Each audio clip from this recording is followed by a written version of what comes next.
Good morning, শুভ সকাল বন্ধুরা। সবাই তোমরা কেমন আছো? আশা করি ভালো আছো, আর তোমাদের আশীর্বাদ ভালোবাসায় আমিও মোটামুটি ভালোই আছি।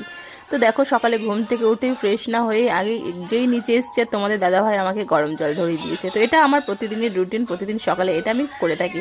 আর তারপর দেখো, একে দেখো কি সুন্দর এখানে বসে বসে মজা নিচ্ছে, কি দারুণ তাই না? ইনি আমাদের বাড়িতেই থাকে, আর টুক করে দরজা খোলা পেলেই কিন্তু ভেতরে ঢুকে পড়ে। আর ঘুম থেকে এসেই দেখি যে তোমাদের দাদাভাই 2 বালতি এখানে জামা কাপড় কাচতে বসে গেছে, কারণ আজকে ছিল ছেলে মেয়ের স্কুল ছুটি। তো সকালে রান্না বান্না কাজের বিশেষ তেমন চাপ ছিল না, তার জন্য তোমাদের দাদাভাই সেই 7 সকালে ঘুম থেকে উঠেই 2 বালতি জামা কাপড় নিয়ে কাচতে শুরু করে দিয়েছে। আর আমি উঠতে উঠতে, মানে আমি যখন 7টার সময় ঘুম থেকে উঠে দেখি তোমাদের দাদাভাই প্রায় কাচা শেষ। তো আমি ভাবলাম ছোট্ট একটু ভিডিও করেই নিই, যদিও তোমাদের দাদাভাই আপত্তি করছিল, কারণ খালি গায়ে ছিল তার জন্য। তো কোনো ব্যাপার না।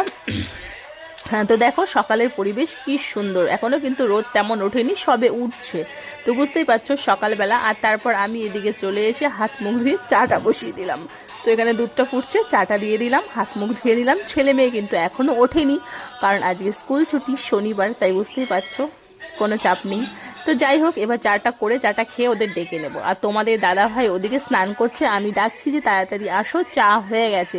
কিন্তু 2 বালতি জামা কাপড় কাচতে তো কম সময় লাগে না বলো? তো 8টা বেজে গেছে। আর এদিকে গান চালিয়ে নিয়েছে, গান চালিয়ে শুনতে শুনতে জামা কাপড় কাচছে, স্নান করছে, মানে মজাই আছে। আর এদিকে যেতে হবে দোকানে। আজকে দোকানে যে ছেলেটা কাজ করে সেও আসবে না, তাই তোমাদের দাদাভাইকে তাড়াতাড়ি যেতে হবে। তো তোমাদের দাদাভাই বলছে যে আমি চলে যাব। তোমরা কি একটা জিনিস খেয়াল করেছো? তোমাদের দাদাভাই লুক কিন্তু চেঞ্জ হয়ে গেছে, মানে দাড়ি গোপ কেটে কিন্তু অন্যরকম লুক চেঞ্জ করে ফেলেছে। আর দেখো গরমা গরম চা হাজির, আর তোমাদের দাদাভাই এখানে রেডি হয়ে নিচ্ছে, কারণ এইবার চলে যাবে চা খেয়ে সোজা দোকানে। আজকে যেহেতু শনিবার, বাজার ফাজার করতে বারণ করে দিলাম, যা আছে একটা নিরামিষ বানিয়ে নেবো, খেয়ে নেবো, কোনো অসুবিধা নেই। তোমাদের দাদাভাইকে বললাম দেখো 8টার বেশি বেজে গেছে, তুমি চা খেয়ে চলে যাও দোকানে, তাড়াতাড়ি চলে যাও, কারণ আজকে তোমাকেই যেতে হবে, তোমাকেই দোকান খুলতে হবে। তো তোমাদের দাদাভাই চলে গেল দোকানে, তারপর আমি আর মেয়ে চলে আসলাম ছাদে। তো মেয়েকে বললাম একটুখানি ভিডিও করে দিতে, যেহেতু আজকে মেয়ে বাড়ি আছে, মেয়ে বাড়ি থাকলে টুকটাক আমার ভিডিও করে দেয়। সকালে ওর প্রাইভেটও ছিল না, টিউশনও ছিল না, অনেকটা দেরি করে ঘুম থেকে উঠেছে। তো এরপর চলে যাবে কম্পিউটার সেন্টারে, তার জন্য পড়াতে বসিনি, ভাবলাম কাজগুলো আগে করে নিই। যে 2 বালতি জামা কাপড় তোমাদের দাদাভাই কেচে রেখে গেছিল, তো ওগুলোই ছাদে নিয়ে এসেছি, ছাদে এসে মেলে দিচ্ছি। মোজা রিলের ড্রেসগুলো রিলের ড্রেস ধোয়া হয়ে গেছে আগের দিন, ও এগুলো মেলে পুজোর বাসন ধোবো।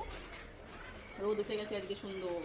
এ দেখো রোদে কুলগুলোকে দিয়ে দিয়েছি যেন পাকে, কুলের চাটনি হবে। চাটনি হবে। এই যে মেলছি, বিকালে যখন তুলতে আসবো তাদের মধ্যে এক কথা হনুমান থাকবে। এর জন্যই ক্লিপ দিয়ে রাখতে যেন হনুমান না নিয়ে যায়। নিয়ে যাবে